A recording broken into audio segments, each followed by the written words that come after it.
la littérature algérienne avant l'indépendance, et même aujourd'hui, il y a des gens qui prétendent que c'est Albert Camus. Et il est vrai que pendant longtemps, Albert Camus a représenté ce qu'on a appelé l'école d'Alger, et c'était un homme de gauche. Simplement, les Français qui connaissent Camus,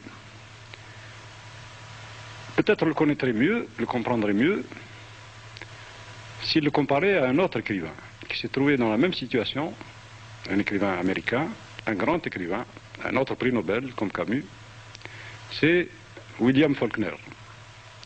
Voilà, là nous avons deux écrivains qui naissent dans des conditions à peu près semblables, et on peut dire que Camus était d'origine plus modeste même. Enfin, Faulkner était un fils de colon dans le sud des États-Unis.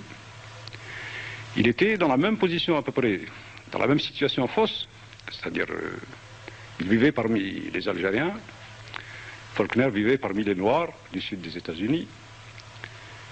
La grande différence, c'est que Faulkner parlait la langue des Noirs. Il emploie même dans ses livres l'argot des Noirs des États-Unis. Il les connaissait. Il était resté raciste, il avait des relents racistes. Mais dans ses livres, il se débattait avec ces nègres, avec ces Noirs. Il essayait de les comprendre, et il les comprenait souvent. Et ça ne l'empêchait pas de les haïr.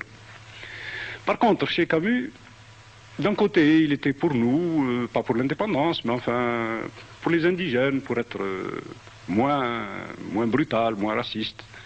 Mais c'était au fond une position morale, seulement morale. Parce que dans l'œuvre de Camus, on peut voir facilement que les plus belles pages de Camus, c'est quoi? C'est Tipaza, c'est la plage, c'est le paysage, l'Algérie est belle, mais il n'y a pas de peuple, on ne voit pas le peuple algérien. Dans les livres de Camus, le peuple algérien est pratiquement inexistant. C'est très révélateur. Si on prend deux livres, l'un de Camus et l'un de Faulkner, on peut prendre par exemple L'étranger de Camus et Lumière d'août de Faulkner, qui peuvent très bien être comparés ici. Dans L'étranger, le personnage algérien, le seul, je crois qu'il s'appelle Saïd, c'est à peine s'il existe. On le voit tout juste, je ne sais même pas s'il dit quelques mots, et hop, il meurt d'un coup de soleil, plus de Saïd, plus d'Algériens, et tout le reste, c'est l'Algérie française, c'est pas l'Algérie. Par contre, dans Lumière d'août, Faulkner trace le portrait d'un nègre assassin qu'il charge avec haine même en sang, qu'il se bat avec ce nègre dans son livre. Mais ce nègre-là domine le livre. Là, on sent vraiment un travail d'écrivain, un grand écrivain, parce qu'il savait de quoi il parlait. Et le grand malentendu, c'est ça, justement, ici en Algérie. Il était impossible, surtout aux écrivains, il y a peut-être eu des exceptions, mais dans l'ensemble, ça reposait avant tout sur une illusion, un malentendu, une situation fausse, puisque Camus vivait toujours parmi les Européens. Il n'avait aucune ouverture, et je dirais même on pourrait l'accuser, mais il ne faut pas non plus tomber dans une autre position morale. En fait, il n'y avait pas la curiosité la plus élémentaire pour la vie de ce peuple, pour sa langue. Sa vision du peuple algérien était une vision très rudimentaire, très lointaine.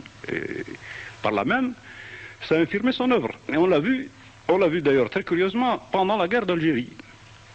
Alors pendant la guerre d'Algérie, il a eu une position morale assez courageuse, puisque les pieds noirs lui ont jeté des tomates, ils voulaient même le tuer.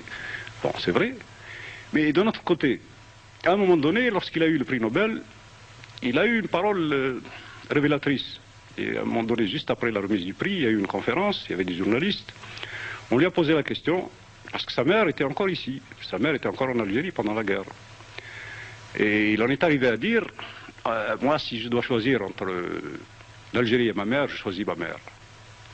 Et à ce moment-là, dans la salle, il y a justement un nommé Saïd, comme le personnage qu'il a tué dans son roman, c'est très curieux. C'est un travailleur algérien qui travaillait là-bas, en Suède, qui se trouvait dans le public, et qui lui a dit, moi, je ferai pas la différence entre l'Algérie et ma mère.